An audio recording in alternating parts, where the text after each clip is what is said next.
Isang salo-salo ang inihanda sa Golden Mosque sa Quiapo bilang pagdiriwang ng Eid al-Adha o Feast of Sacrifice ngayong araw. Mula sa Maynila, may ulat on the spot si Marisol Abdurrahman. Marisol.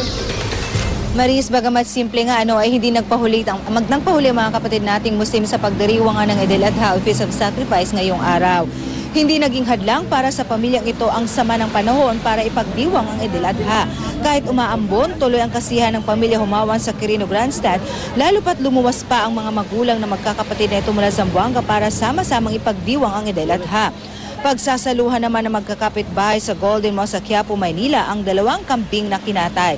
Ang Eid al-Adha ay karaniwang ginugunita sa pamamagitan ng pagkatay ng baka, tupa at kambing bilang simbolo ng sakripisyo. Ang nasabing okasyon kasi ay paggunita sa pagsakripisyo ni Prophet Abraham sa kanyang tanging anak ayon sa utos ni Allah. Ang sakripisyo ay pagsunod kay Allah. Ang pamimigay naman ng karne sa mga mahihirap na kapatid, Muslim man o hindi, ay simbolo ng pagiging mapagbigay. Karaniwan itong pinagdiriwang sa pamamagitan ng sama-samang pagkain, pagbisita sa mga kaanak at mga malalapit na kaibigan, pagsuot ng bagong damit at pagbibigay. Ito po ay more on the sacrifice, slaughtering of animals to be offered para sa mga mahihirap na mga Muslim, mga tao. Not necessarily na para sa mga Muslim, but anybody who is in need.